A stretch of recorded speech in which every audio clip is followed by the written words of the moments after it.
Topic Thunder, it's Topic Thunder. Just acknowledge it, knowledge with no scholarships. It's Topic Thunder, it's Topic Thunder. Breaking everything down, tech to politics. It's Topic Thunder, it's Topic Thunder. We don't tell you what you want, we just give you what you need. It's Topic Thunder, it's Topic Thunder. News, brews, and views from these Chi-Town streets. Topic Thunder.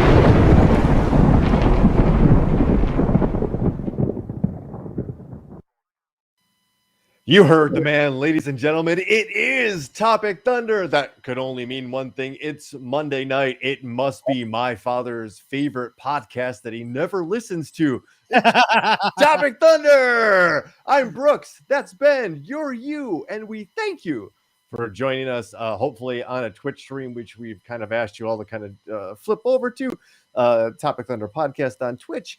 But if you're on Facebook and on YouTube, we'd also appreciate you joining up here and obviously including yourself in our weekly conversation here in the Internet Saloon. So, and feel free to share it with your friends and invite them into our little fucking silly saloon. It is kind of like a little silly saloon where the only fights that we are verbal. There are no like fisticuffs here, but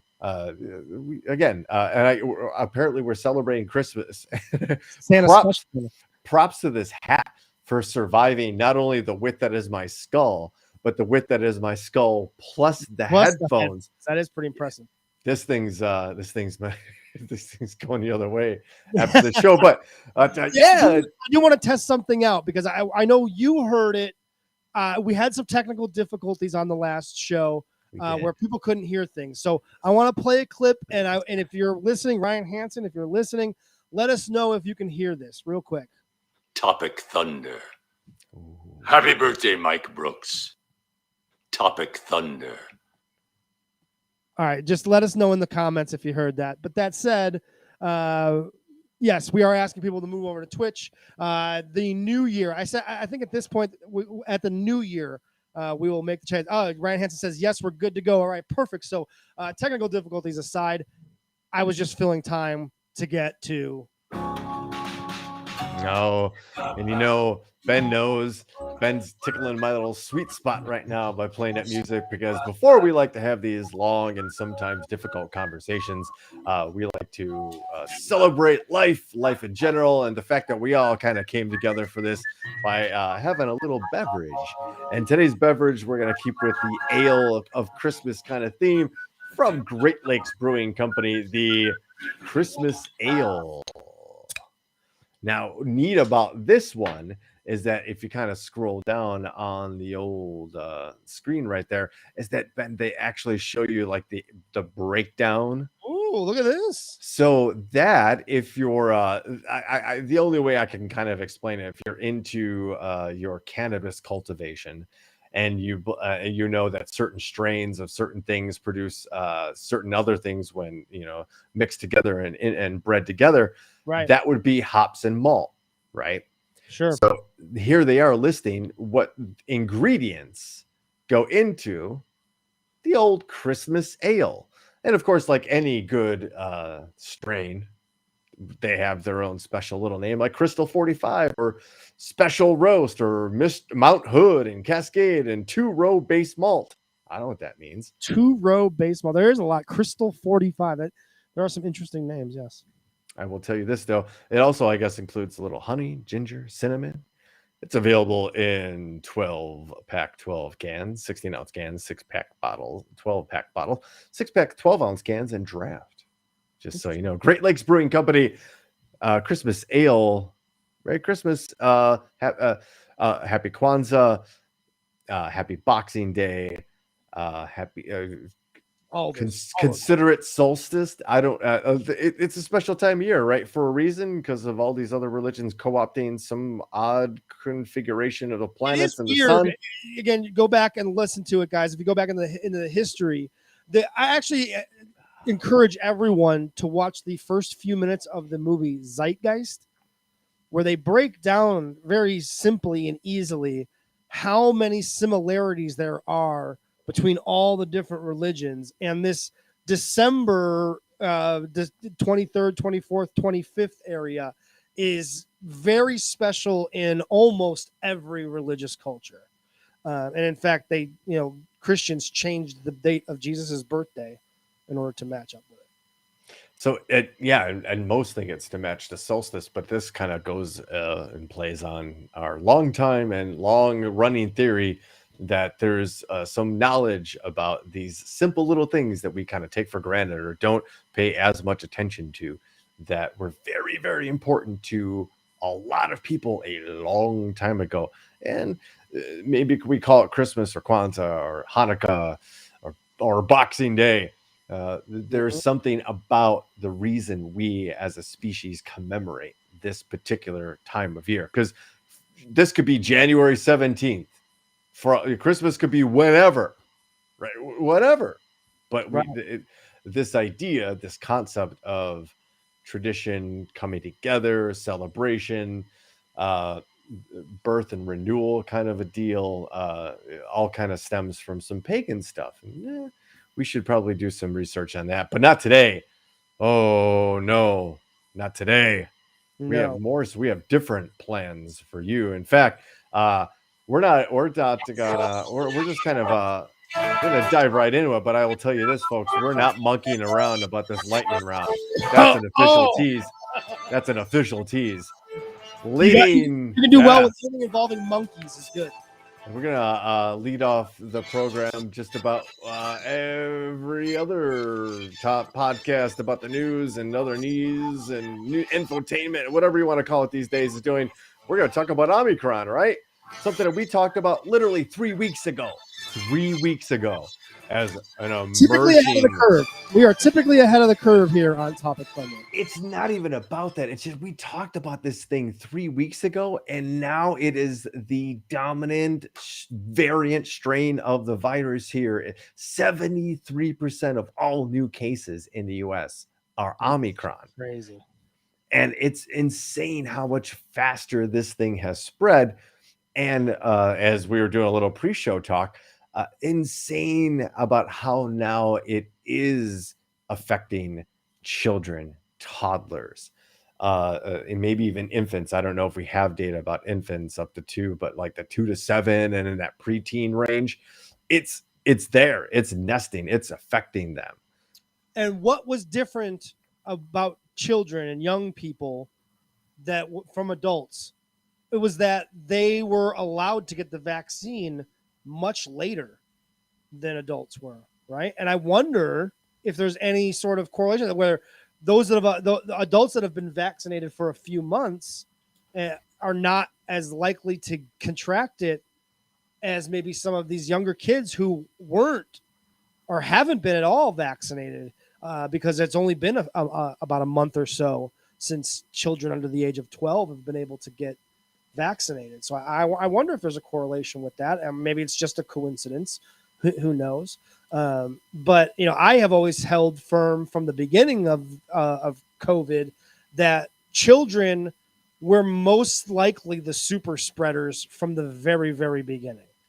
They were the ones that were spreading this around, not the adults so much, because we weren't testing kids. Because remember, for the longest time, it was, they don't get it. And if they get it, it doesn't affect them. So we're not even going to test them.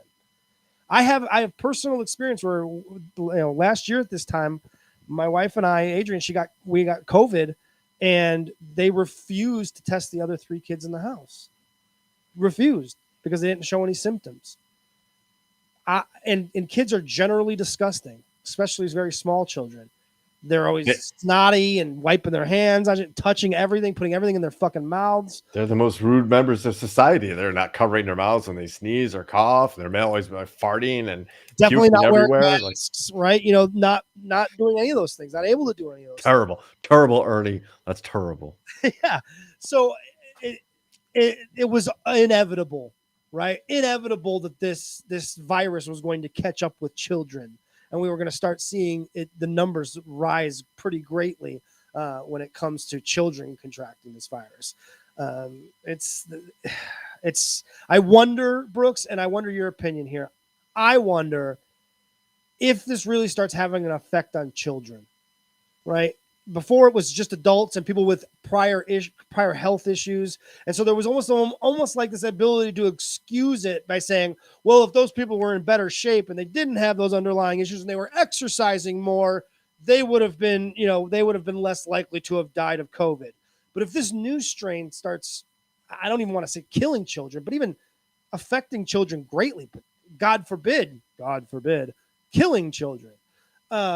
I wonder if it will change people's tune. Do you think that would maybe be the crux where people that have been resistant and been almost kind of brushing this off and are almost at the exhaustion point too, with COVID, that it might maybe make them take it more seriously?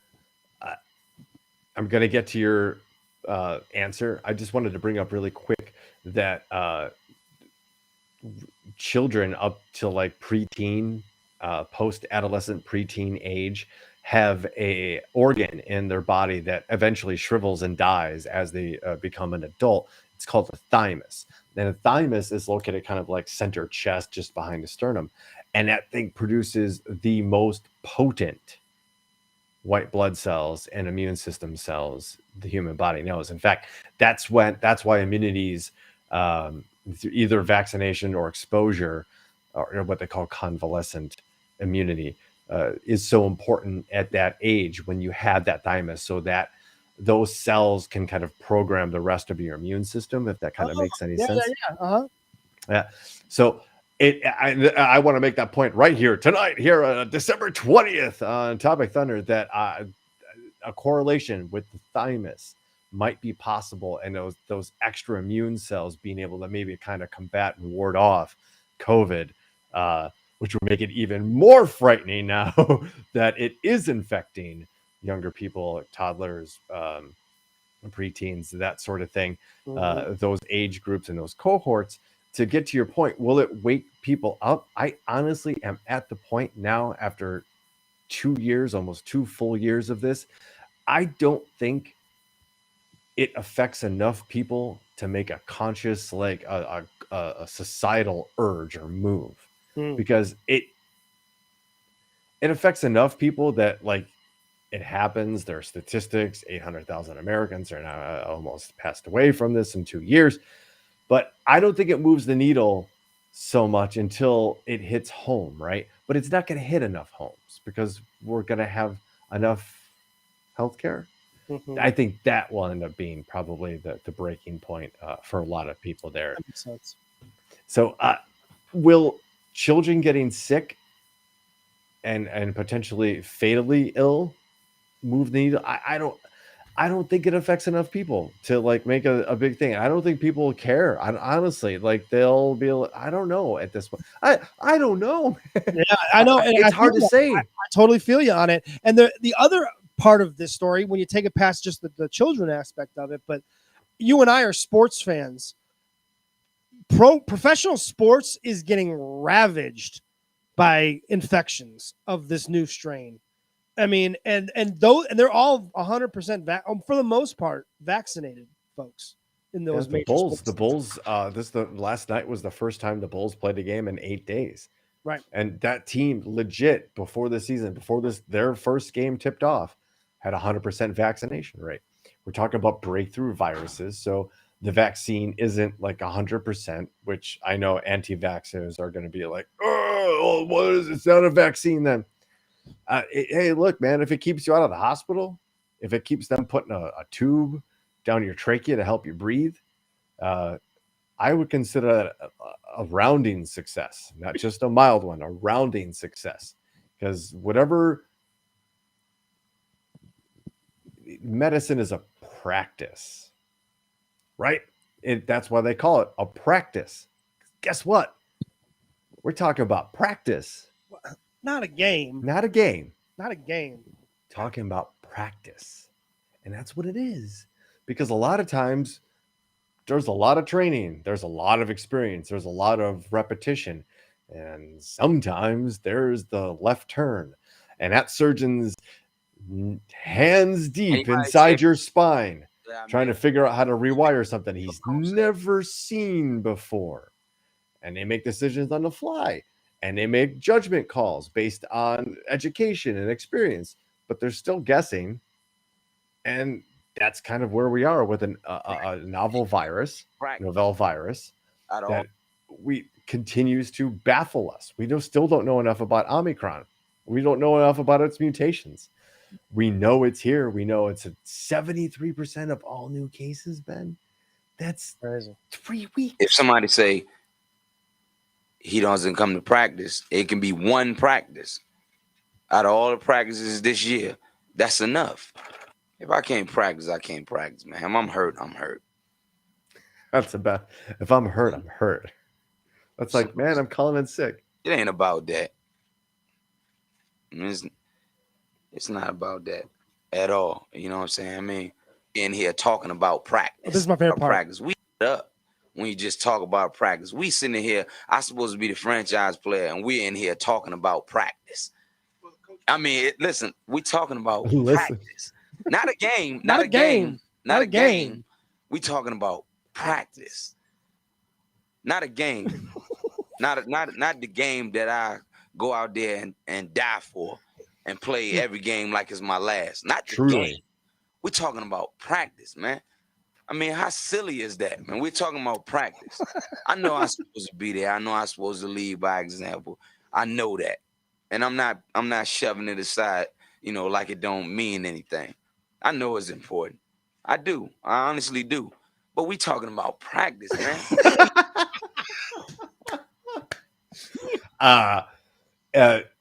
Have you watched Ted Lasso? I have not. We don't have the one thing we don't have yet is Apple TV. We have not given in and purchased. We have not spent our money on that yet. Worth the price of admission?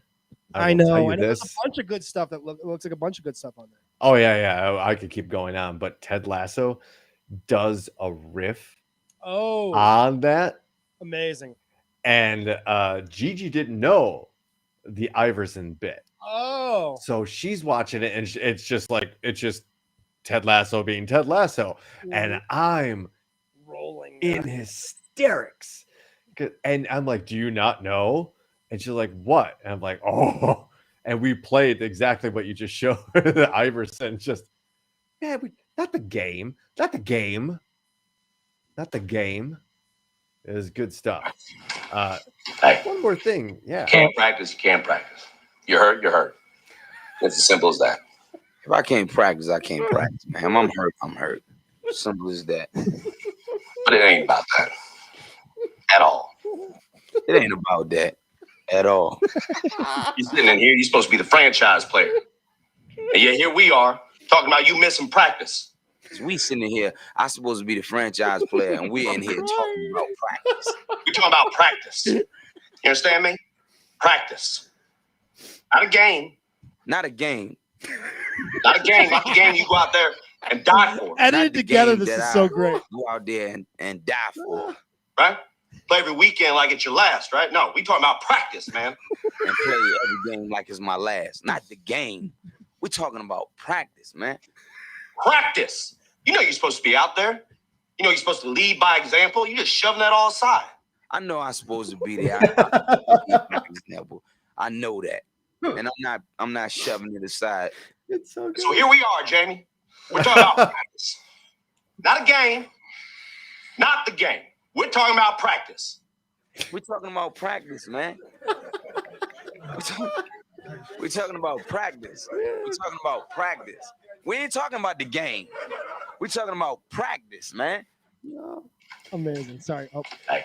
Oh, I'm Can't telling practice. Can't practice. Oh no! Hey, stop. All right. Ted, Moving along. We've bogged it down enough here. Just one more thing about the Omicron variant.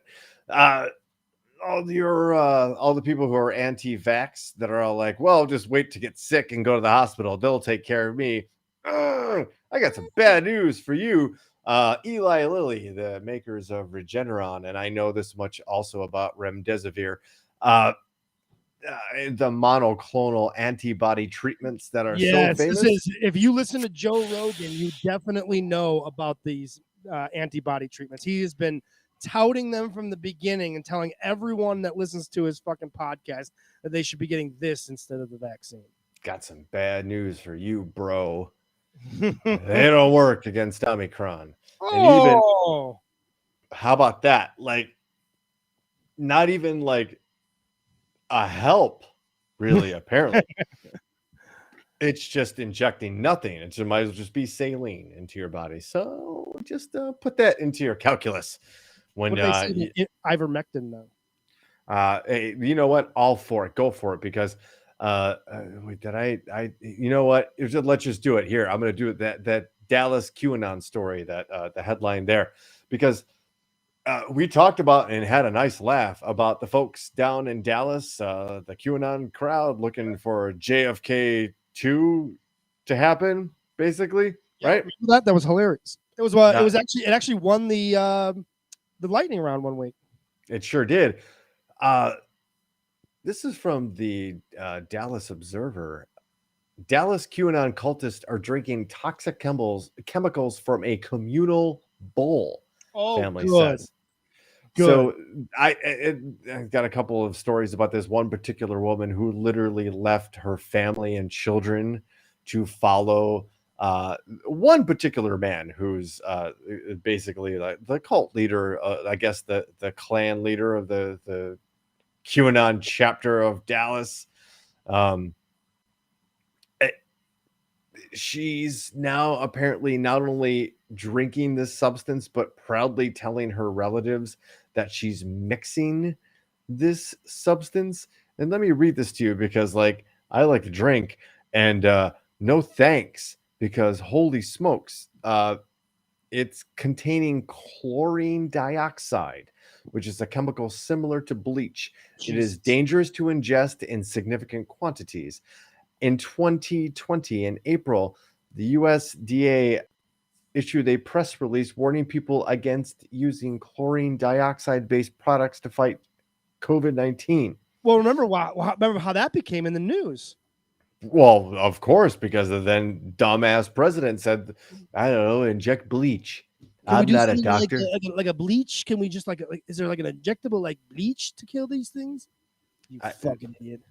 So they're apparently like mixing this cocktail of chemicals and some stupid ritual process like, oh, we're all gonna drink it and we're all gonna be free from this. Yeah, this is Jonestown, right? Do you think the guy that like created this whole QAnon thing on that fucking Reddit board, that guy that I'm pretty sure that documentary outed as the guy that started this whole thing, do you think like he sees how like crazy this has spiraled out of control and just laughs at like, I can't believe this has gotten this far, that people are doing shit like this? Do you think he's a believer like that? I would venture a guess the person that actually started it's probably not alive. Really?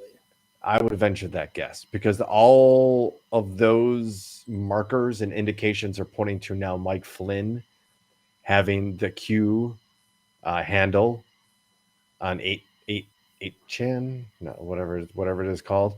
And he has been posting. In fact, there was just a story today about him posting support about some excommunicated archbishop that even the Catholics thought were like, you're a little too extreme for us, pal. And if the Catholics think you're extreme, yeah, you're not in left field. You're out on Waveland Avenue is where you are. Like, you're not even in the ballpark. So, and that coincided minutes apart from an official Q post on whatever piece of slop those people are using right now as far as the internet goes. So I don't know, because that has become an entire military intelligence psyop operation. It absolutely has. So to even speculate that the person who started it might have, because listen, if you're smart enough to start something like that, you probably built in some kind of control, some kind of back end key. I don't know. That's what I would do if I'm like, I'm going to become some kind of global influencer. But if I'm going to have some password that somebody's going to try to break into, there's always going to be some backup plan. Sure. I don't know how to do that, but if I was going to do all that, that's what I would do. I can't imagine that person being alive to be honest with you, at this point. Interesting. I really can't. I just can't, because we know how these types operate. We've established how the Mike Flynn's, the Eric Prince's, we talked about Wagner Group from Russia, which I guess I saw a crazy stat. There's like 4,700 operatives, like most of them. Oh yeah, I'm finding out some crazy shit about this. Jesus. Like, it's a corporation, so there's some public information about it. Like, and in order to operate in certain countries as Wagner Group, they have to apply to certain, like, codes and standards, and make things so they have to list like a number of employees, and for tax. Yeah, like, it's this ginormous, like, accounting forensics investigation, but like very interesting. But yeah, so these folks down in Dallas now, they're drinking. It's an industrial disinfectant, is what it is. But hey, speaking of things that you could take into your body to help perhaps correct something that went awry, what if I told you that science has discovered and created eye drops that could replace reading glasses? Whoa. And it's approved by the FDA. Holy shit. That's huge. Millions of Americans who find themselves squinting at their smartphone could soon have the option to ditch their reading glasses and opt for eye drops that provide sharper vision for up to 6 hours. Holy shit.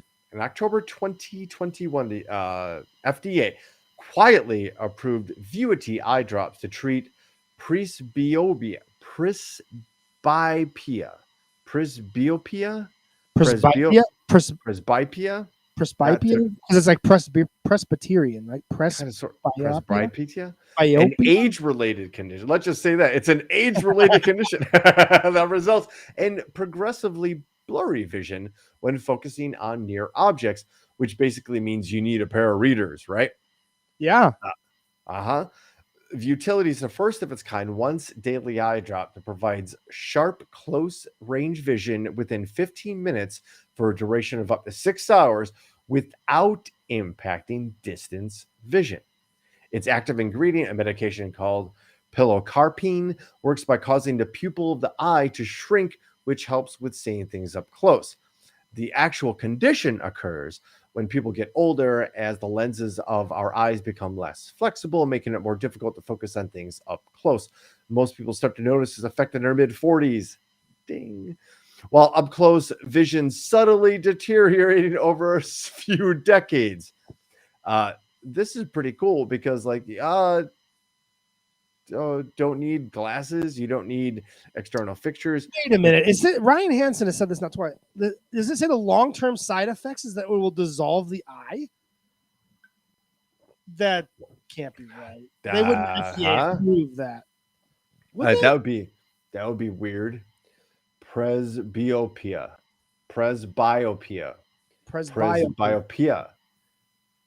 No, a joke. Okay. Thank you, because I was literally just about to like press send on some funds to these stocks, because this sounds like a phenomenal concept. It really does. Like, I got to find out the company and if they're traded publicly. Like, that seems amazing to me, and I can't believe it's not leading like more broadcasts. Like, how many people wear glasses?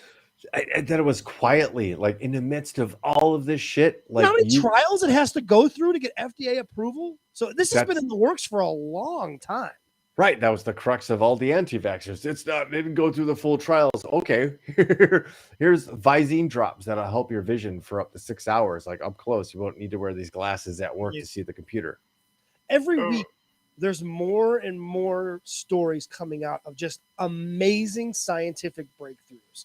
Like, it is a huge part of this show. And it has become, because there's week after week after week, there's another just mind-blowing breakthrough to make large amounts of people's lives easier.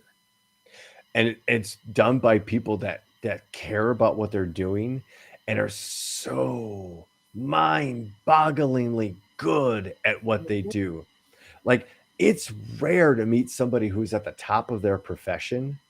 I'm lucky enough to work kind of in a place where you kind of meet some of these upper echelon doctors and whatnot.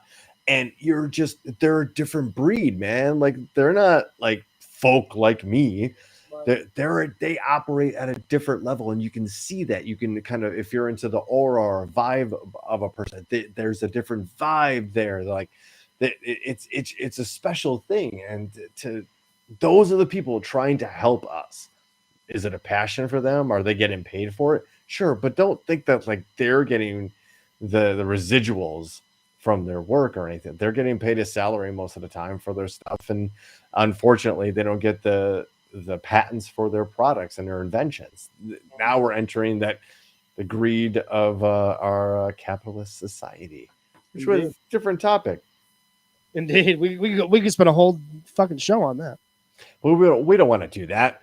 What we want to do, and this kind of ties into the first guest that we're probably going to have on the show. Mm-hmm. This is a story from NPR, and it's about video games. Mm-hmm. Now, how about that? How about the best video games of 2021 chosen by NPR? Now, that might actually seem like it's a bore, but the list is actually pretty good. Okay. Have you heard? They don't rank them; they just list the best ones. I think. Have you heard of Animal Crossing? No.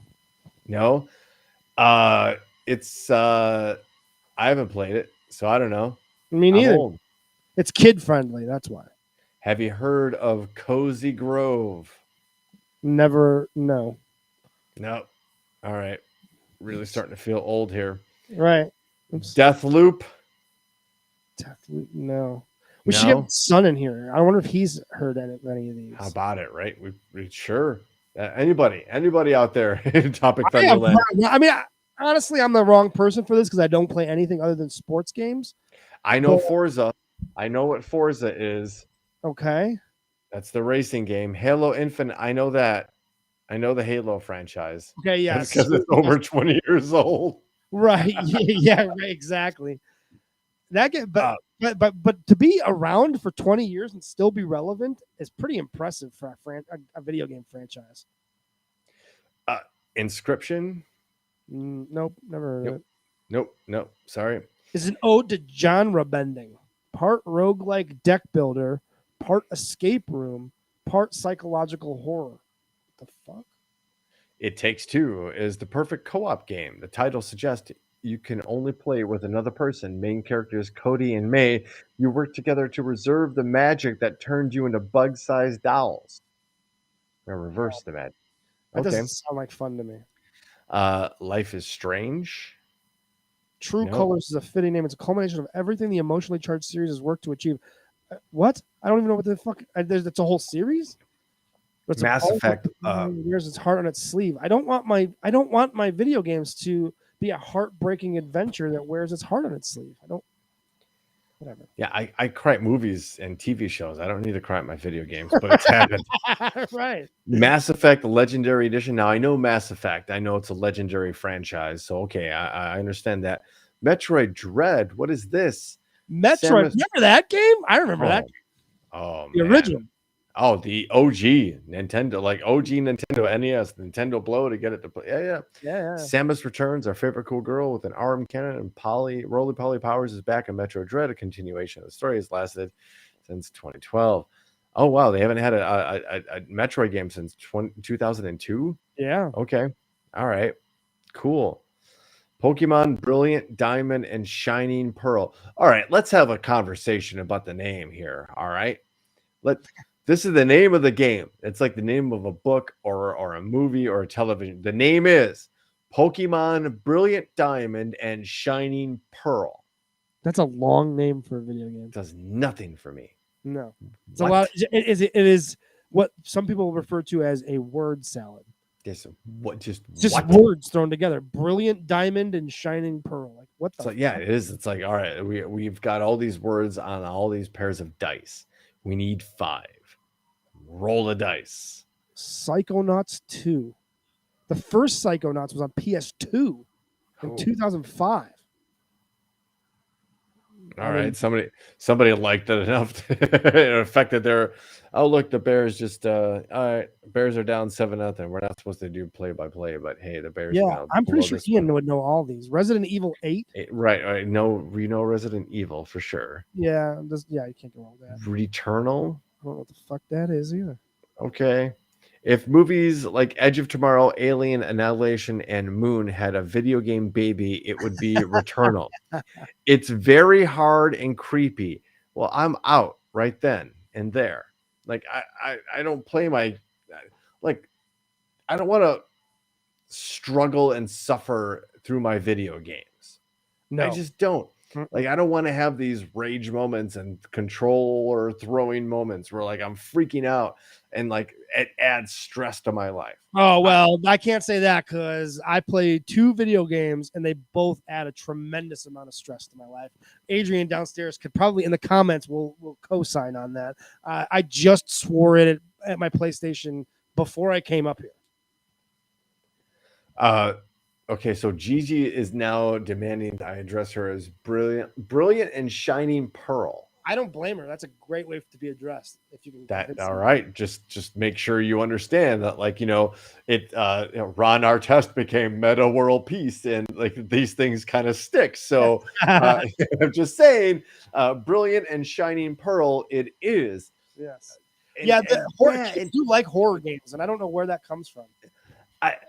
So I guess the control that you're in the moment, that you can react, that you have it, because we didn't have that as far as video games, and it is kind of like a perfect genre of theme for a video game, right? Because you make decisions. You're like, do you pick up the chainsaw or do you go for the flamethrower? Like which one? Like, or do you hide here? Because some of those games are pretty intricate. Like you just have to find places to hide, or like I remember that first Resident Evil. It was the first game I had first video game I've ever played where they rationed the ammo, where you couldn't just like unload, just without any concern whatsoever. You had to you had headshots or whatever you had to do to make that thing go away with as least amount of ammo possible. It's smart, yeah.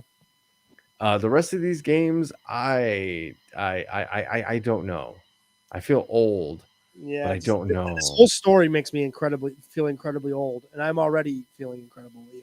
Well, so what do you say we just move on? Let's move the whole game board along then. How about that? Hey, Ben. Yes. The Doomsday Glacier may partially collapse. And if it does, Earth's sea levels will rise by 2 feet. Oh, is that a big deal? It might be depending on where you live. Also, depending on what happens to this glacier, because what we're talking about, and look at that wall of ice. Just look at that. For whatever you're seeing above the water, it's generally understood there's 3 times as much underneath. Think about that. So you're literally talking about an ice mountain underneath the water. Yeah, I don't think a lot of people understand that, right? I barely can grasp that. Like how much is actually that you can't see, and it's 3 times as much as in bananas, because that's a huge fucking block of ice. So we're looking at the Thwaites Glacier. That bad boy routinely empties 50 billion tons of ice into the ocean each year. It's the size of Florida. That's a lot. It's the size of Florida. It is now routinely 50 billion tons of ice. In just the last 20 years, 1,000 billion tons of ice have been lost. It's disappearing at a rapid rate. And they're worried because obviously if this one glacier melts, ocean water levels, global, will rise 2 feet. This one glacier, however, there is the possibility that this one glacier sets off a chain reaction to the entire western shelf, as they call it, in Antarctica. And if that gets loose and then melts, it is 10 feet of water. That's crazy. This quote here, this isn't the linchpin for the collapse of the West Antarctic ice sheet, but it's a worrying development that underscores the urgency of efforts to decarbonize our civilization. It's super, super important to understand that our previous mode of thinking about global warming was we have time. Mm-hmm. We do not have time. Time is working against us because the idea that we had time gave our capitalistic society another chance and more room to make more money. And what that meant was pump more things into the water, into the air, take more things out of the ground, put more evil poisonous things into the ground, and we don't have time for that. We just don't. Two issues, right? There are natural cycles of glaciers and ice ages. That's just there's all kinds of geologic features that play into that.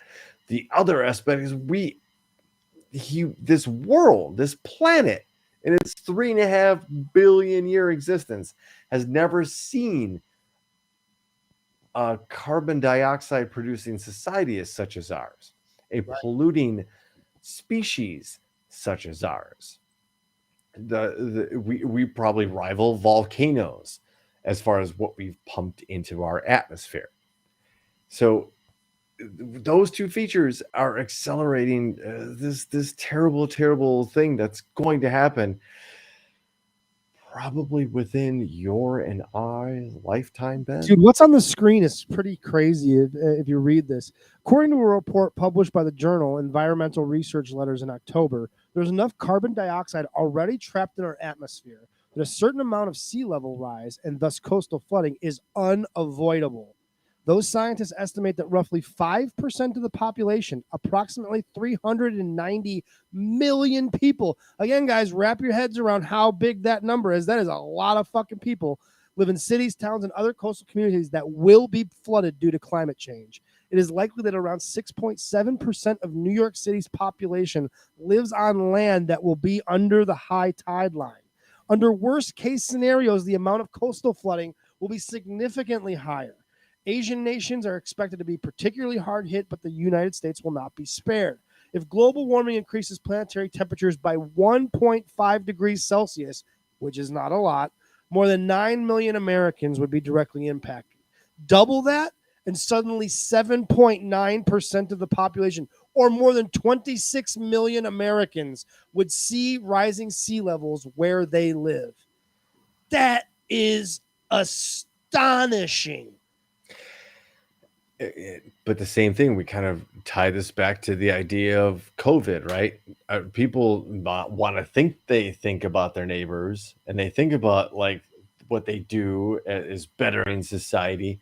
But when faced with these harsh realities, that there is a pushback from nature, whether you like it or not, that there are consequences to our activities here on this planet. Then they go, well, my lawn's green. I can turn on my faucet. There's air conditioning or heating in my house. Everything seems to be going. I took the trash out today, right? And I literally just walked through my hallway and put my trash in a bin that's in the. And I thought, how fucked up is this? That I just took all of the chicken carcass and cans of stuff and blah blah blah, and I just like thunk. Put it in a thing that's going to go shipped off to somewhere that I no longer know. So in my brain, I'm like, I don't care. Right. It's not in my house anymore. Mm-hmm. How fucked up is that? I don't know the consequence of that one bag of garbage, let alone the 3, 4, 6, whatever bags a week that the household produces times how many. You get rid of it. It's not in your house. You flush your turd away in the toilet. You don't worry about where it goes. It's out of your house. And that's damning to us, right? In a certain extent, that we think that we can make things just our problems go away. Or we just ignore them, they'll go away. Right. I'm as guilty as anyone of participating in this. I'm not trying to say that I'm not. I'm not that pretentious. Not yet. Just that It happened. It literally happened today. Like, wow, this garbage stinks. Oh, what do I do? Oh, here I go. Boom. Oh, geez. Geez. Oh, jeez. Geez, humans. Why can't you just take care of your stuff? Why can't you just take care of your garbage? You dirty people. So there's that too. So we got the Doomsday Glacier. But hey, I like to kind of do the up and down, bring you up, bring you down a little bit.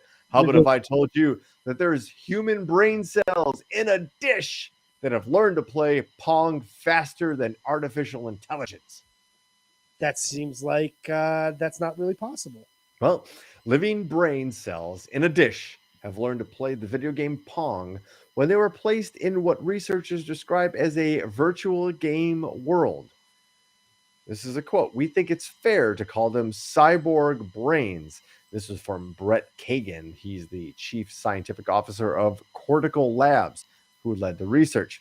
Many teams around the world have been studying networks of neurons in dishes, often growing them into brain-like organoids. We actually kind of talked about this a couple shows back, right? Yeah. But in this first time that many brains have been found to perform goal-directed tasks. Whoa. Oh no, I'm not. Did I just lose the article? Oh, I have to continue reading. See, yes. They always and new scientists usually kind of. I thought they were free too, so I was like, oh, that's not a problem. Well, All right, there's a video that we can watch on YouTube. Probably. Let's do it because I don't want to leave people hanging.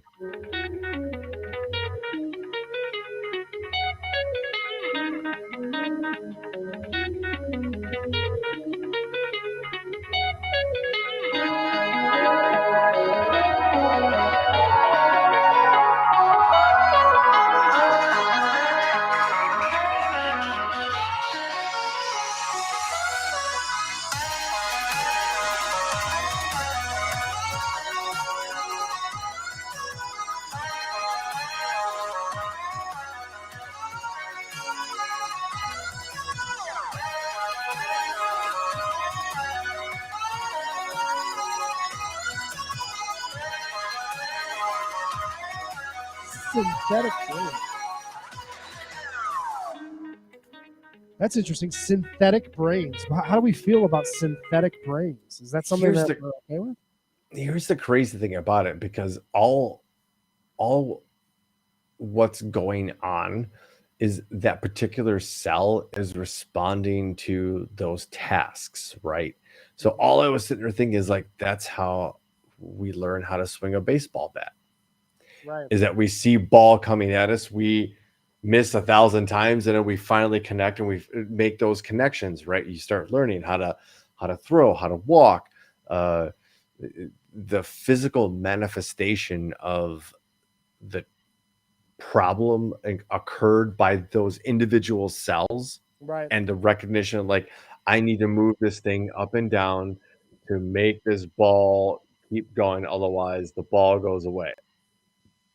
It's kind of almost like trying to like teach a dog like the fetch, and you just eventually the dog will learn over time and repetition those tasks. That's crazy. It is. That's insane that they could put that in a virtual world. Yeah, it's fascinating. It really is. That ever think of the concept that we're living inside a simulation? Because there's proof that is how our brain cells, our neurons are geared, is to adapt to those tasks. I don't know. I don't know if that even makes any sense. You want to know why? Well, I don't know if you want to know why that makes any sense. But I want to. Actually, you know what? I want to tell you one really quick story about Russia, because I can't get through a show without talking. We have to have like a special Russian segment. Maybe need new music just for the Russian segment each week. Yes. Just to show you how important some of these pieces on the risk game field are. So Russia is now cutting gas supplies to Europe as the temperatures drop across Europe. I want to show you that their specific pipeline they're shutting off happens to run from Russia through Belarus then to Poland, and then to the rest of Europe. And this is a natural gas pipeline, so it's like heating gas and that sort of thing. Which is kind of important in Russia, where it's very cold. This is one of Russia's very few exports, actually. So it's one of the very few times in a mineral resource situation that Russia's kind of got you by the nuts.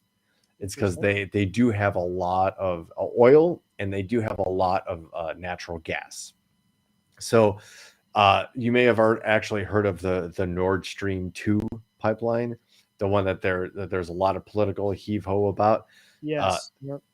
That cuts through Ukraine, straight through Poland, then into Germany, right? And then distributed across the rest. So Russia, knowing that they're about to have sub-zero or zero temperatures in Europe, has their main pipeline right now operating at 4% of capacity. 4%. And prices are skyrocketing. And this is going to cause a lot of people to not actually be able to heat their home.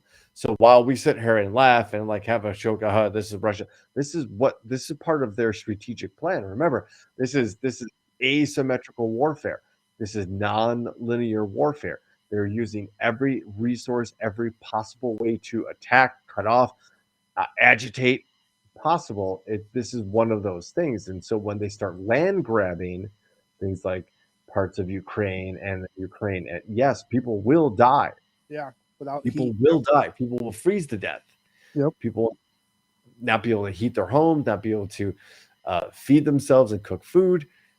So just one more layer to that whole little Russia thing. Why, like the Ukraine every week thing, it gets a little bit closer, man. Every week they do something more to agitate the situation. It's an incremental.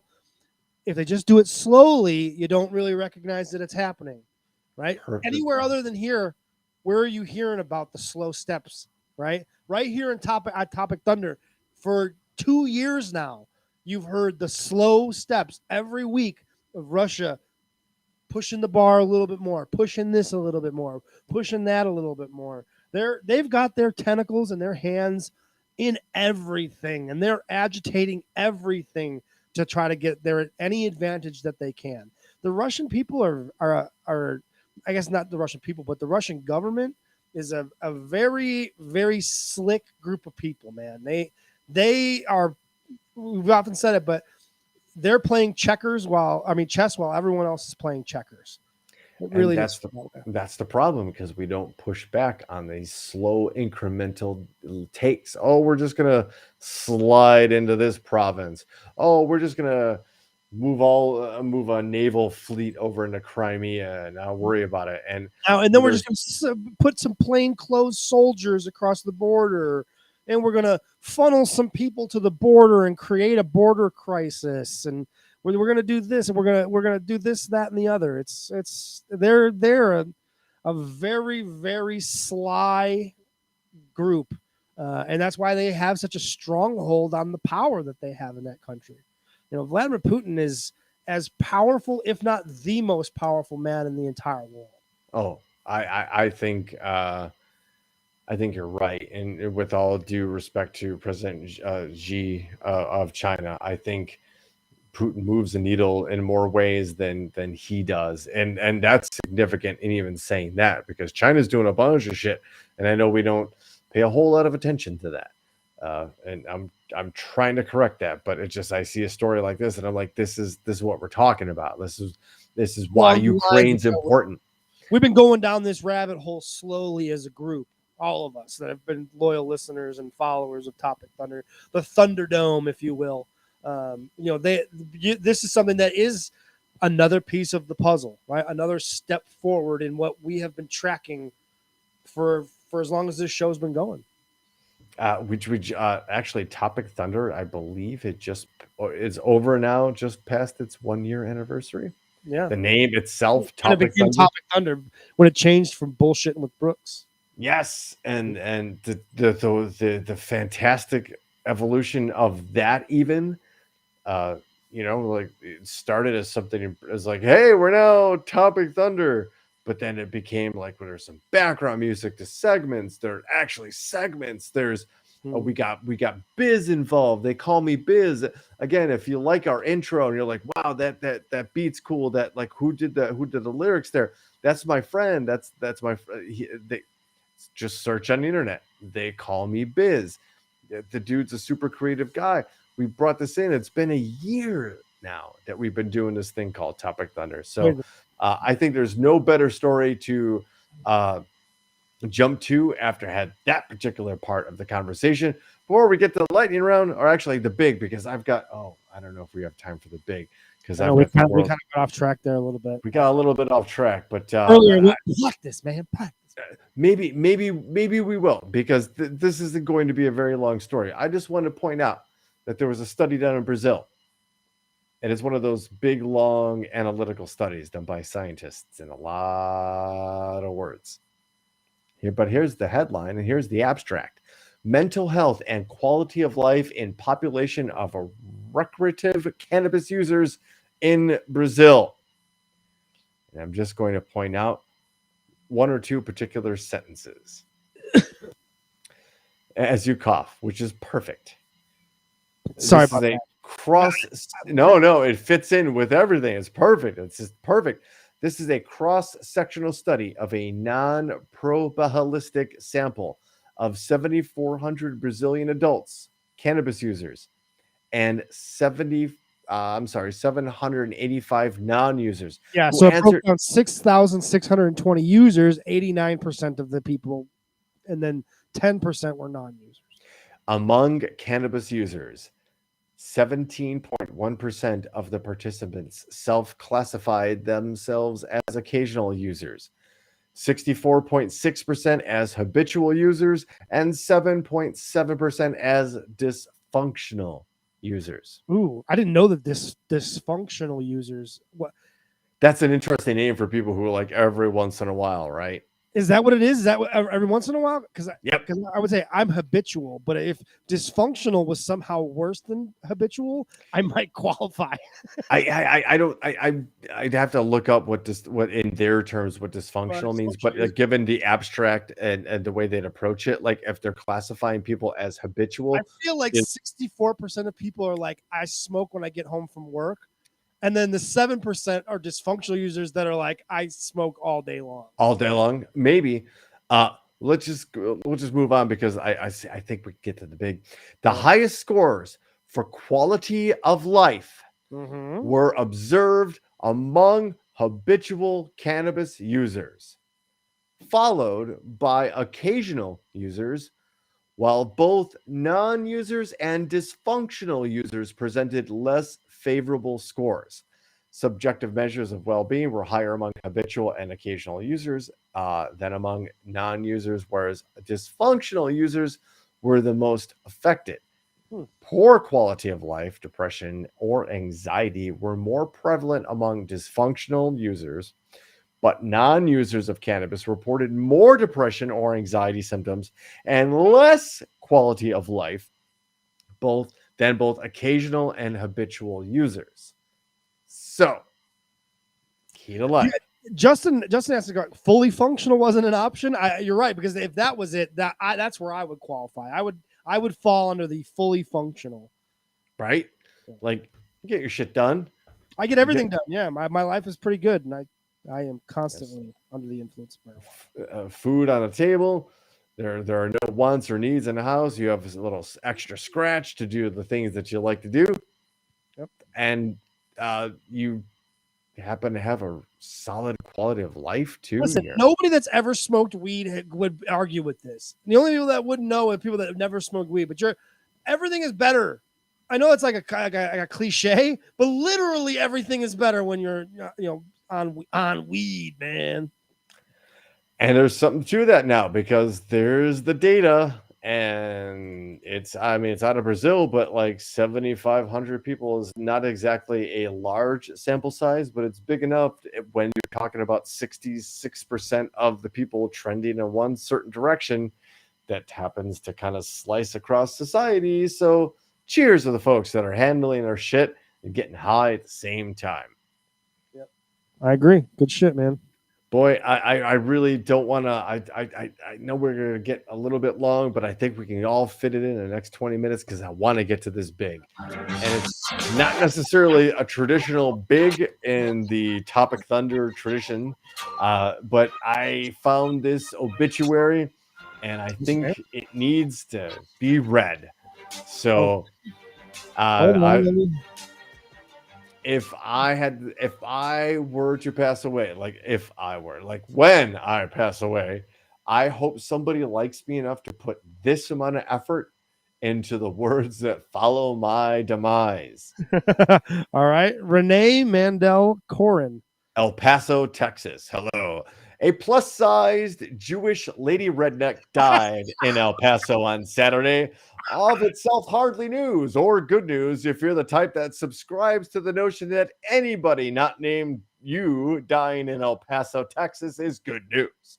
In which case, I've got news for you. The body fertile red-headed matriarch of the sprawling Jewish Mexican redneck American family has kicked it. This was not good news to Renee Mandel Corin's many surviving children, grandchildren, and great-grandchildren, many of whom she even knew and in her own way loved. And in her own way. There will be much mourning and the many glamorous locales she went bankrupt in. McCreesport, Pennsylvania, Renee's birthplace, where she first fell in love with ham and atheism. Fayetteville and Kill Devil Hills, North Carolina, where Renee's dreams, credit rating, and marriage all buried. And of course, Miami, Florida, where Renee's parents, uncles, aunts, and eternal hopes of all Miami Dolphin fans everywhere are all buried pretty deep.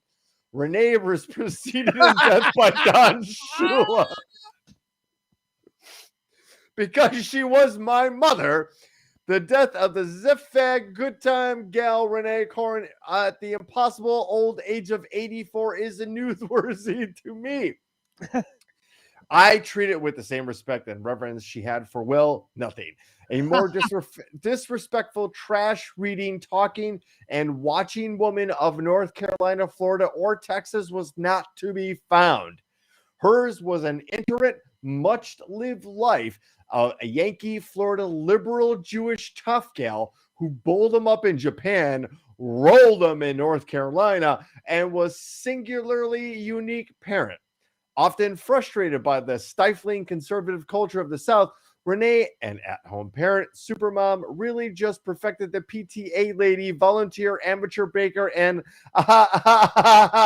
just kidding, y'all. Renee, Rosie to her friends. And this was a broad that never met a stranger, worked double shifts at the Doreen, ate a ton of carbs with Bernie, and occasionally be stirred to stew some stuffed cabbage for her kids. She played cards like a shark, bowled and played cribbage like a pro, and laughed at the boys until the wee hours, long after the last pin dropped. At one point in the 80s, Renee was the 11th or 12th ranked woman in cribbage in America. And while that could be a lie, it sounds great in print. She also told us she came up with the name for Sukunu, which I choose to believe Sudoku, this. Yes, Sudoku. Thank you. And I choose to believe this too. Yes, Renee lied a lot. On the plus side, Renee didn't cook, she didn't clean, and she was lousy with money too. And here's what Renee was great at: dyeing her hair red roots, weekly manicures, dirty jokes, pier fishing, rolling joints, and buying dirty magazines. She said she read them for the articles, but filthy free speech was really Renee's thing. Hers was a bawdy, rowdy, life lived large, broken loud. We thought Renee could not be killed.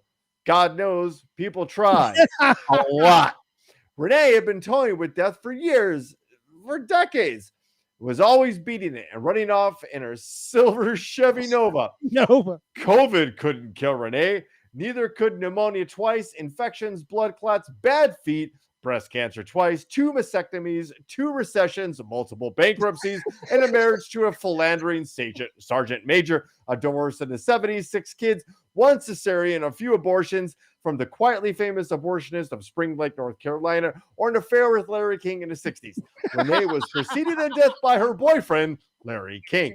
Renee was also sadly preceded at death by her beloved daughter, Kathy Sue Corin, Lester Trammell Webster of Kill Devil Hills, North Carolina, who was herself preceded at death by 2 marriages, a fudge shop, and 1 eyeball lost in a near fatal Pepsi bottle incident that will be absolutely explored in future obituaries.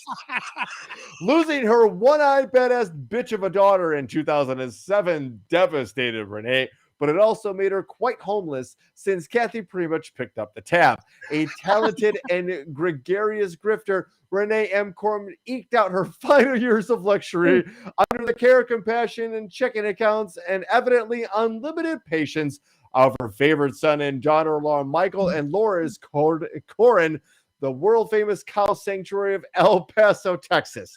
Renee has also survived lost my point. Renee is also served by her son Jeffrey Cohen and his endlessly tolerant wife Shirley of Powell's Point, North Carolina. That is a great way to describe my wife, endlessly tolerant. Yeah. Scott Corin and what's left of his colon of Hampton, Virginia. Mark and Laura Corin, the loveliest of dirt farmers in Vernon, Texas, and her favorite son, the gay one who writes catty obituaries in his spare time, Andy Corin, and obviously of New York City.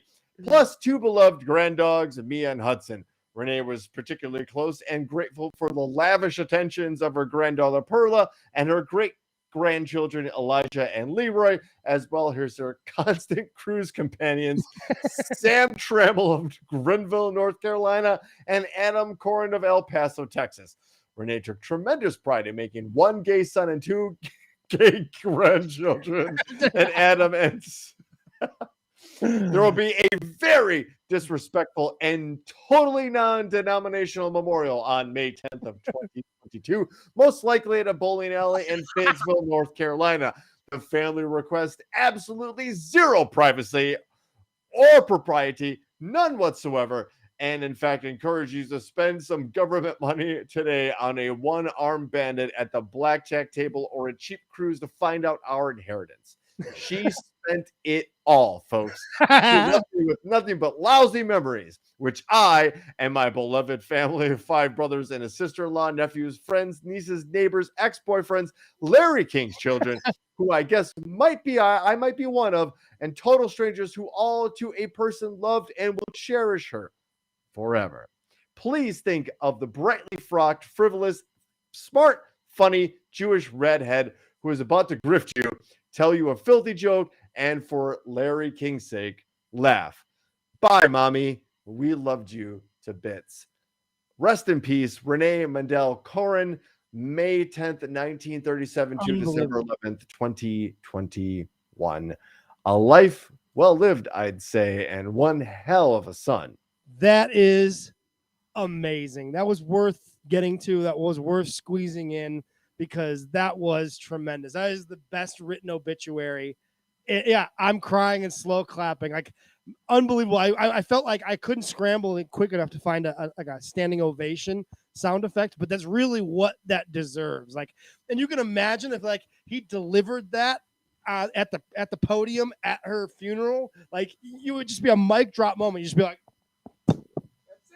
I won. I'm the winner of the eulogies forever and ever. Everybody just starts standing up in file and walking out of the pews, just like that. Today, everybody knows, the room knows, like, oh shit, we just saw history. Yeah, that's it. We're done. Amazing. If that wasn't enough, if that, folks, wasn't electrifying enough for you, boy, let's get to some monkey business. That is the lightning round. Woo! It's Christmas, or almost Christmas, and folks, nothing's gonna top your tree better than a little lightning round, courtesy of your friends at Topic Thunder. So welcome to the Thunderdome, where 3 stories enter, 1 gets read, and you, the lovely Thunderheads, will decide on just who and what that story is. Let's not dilly-dally, folks. I know what you came here for. Headline number 1. Rampaging monkeys kill 250 dogs in India in revenge massacre. Oh my God. Wow. Okay. Headline number 2. 90 Day Fiance star makes $50,000 a week selling her farts in a jar. Farts in a jar, ladies and gentlemen. And headline number 3, I told you there's no monkey business. Headline number 3, monkey belonging to Texas special teams coach stripper girlfriend bites child on Halloween. Sorry. Let me read that one again because I feel like I didn't do it. Going on there. There's a lot going on there. Monkey belonging to Texas special teams coach stripper girlfriend bites child on Halloween. Oh man. That's headline number 3. I see the lightning bolts in the chat, so that means you're 7 seconds behind. Let's do this one more time for the folks listening at home. Headline number 1. Rampaging monkeys killed 250 dogs in India in a revenge massacre. Okay. Headline number 2. 90 Day Fiance star makes $50K a week selling her farts in a jar. Unbelievable. And headline number 3, we're not going to botch this one. Monkey belonging to Texas special teams coach stripper girlfriend bites child on Halloween. It's not going to win because it's not nearly as good as the other two. But number 2, really quickly, if you haven't watched the show 90 Day Fiance, I strongly recommend it. It is insane.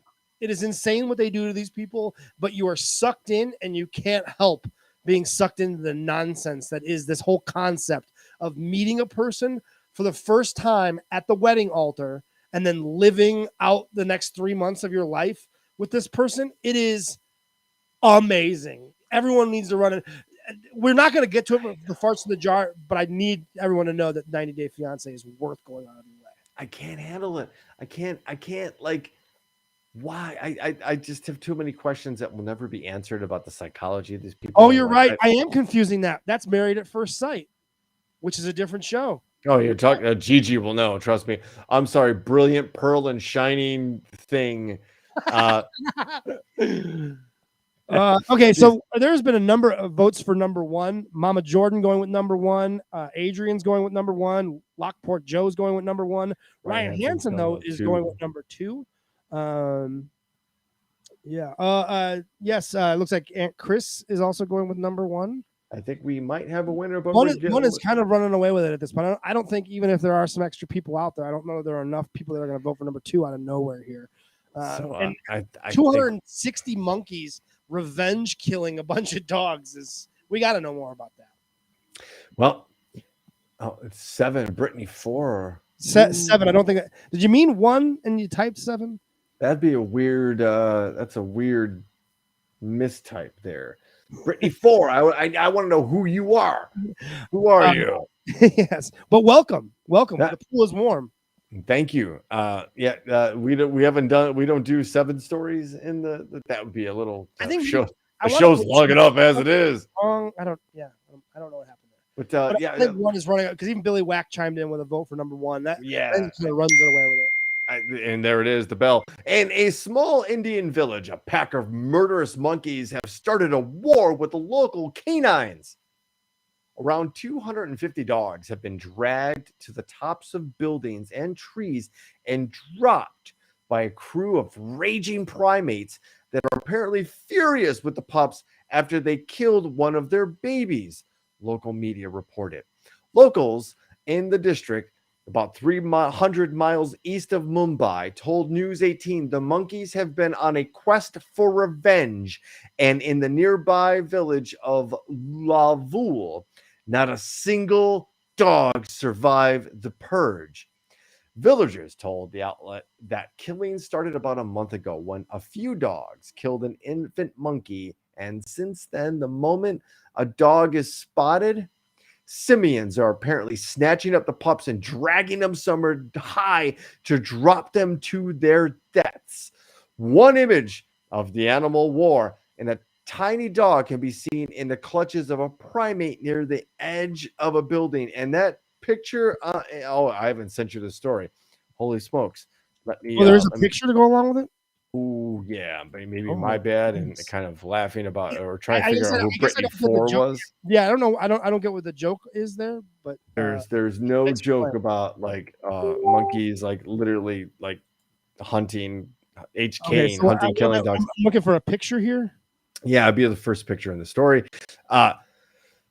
In Lavul, which has a population of about 5,000 villagers, called the forest department for help dealing with the primates. But when officials came, they weren't able to catch a single monkey, the outlet reported. The villagers decided to take action themselves and try to wrangle up the beast, but the simians then turned their sights on local men, some of whom have been injured after falling from buildings while trying to save the dogs. Nearly all of the pups in the Bede district have been killed, but the monkeys still haven't stopped and are now targeting small children en route to school, the outlet said. If you see the picture, yes, that's a terrifying picture. And I don't know if you can, like, this is from the New York Post. So let's all kind of take a step back. And maybe this really didn't happen. Maybe it did. But that they're going after children now, it's you again. We talking maybe not fucking with nature so much. Yeah, these dogs don't know what they're fucking in for. These monkeys are. They're not fucking. The dogs by itself and the monkeys apparently in a gang, and they're the smarter ones, and they're the ones with opposable thumbs and tails, and that they can use. And holy smokes, monkey versus dog fight. Exactly. But yeah, there you go. And there it is, folks. This is the last Topic Thunder before Christmas. So yeah, it is Christmas. We talked about it, Kwanzaa, the solstice, Boxing Day, Hanukkah, whatever you're celebrating this year. If you're not celebrating, that's cool too. Thanks for being a part of Topic Thunder, and thanks for taking the time to be part of our little internet saloon and community. As dirty sometimes as it is. If you're not familiar, we're kind of starting a little bit of a little network here. We're trying to do something a little organic. So the Twitch thing's very important. So if you're not already watching the Twitch feed, do it, because it's probably our best platform and avenue to kind of do something else with this, and just kind of the algorithm wise. So that goes for not only Topic Thunder, the podcast itself, but Ben has actually, Ben, you'd be better qualified to talk about. You've got a couple of different shows here. Yeah, we're doing a wrestling thing. If you guys are interested, every Sunday. We missed it this Sunday. People were under the weather and whatnot. But we do a little bit of looking back nostalgically at the past in wrestling, and it's a fun discussion where we just talk about some wrestling for an hour or so. And then every once in a while, Joe and I get together and do a show called The Trailer Park, where we talk about movie trailers and whatnot. But Joe and I can never seem to get our schedules together, and I apologize to Joe, because every time he goes, "Let's record tomorrow," and I go, "Yes, let's do that," and then I completely fucking forget. So we'll do it again soon. Twitch is more delayed than Facebook, is what Ryan Hansen is saying.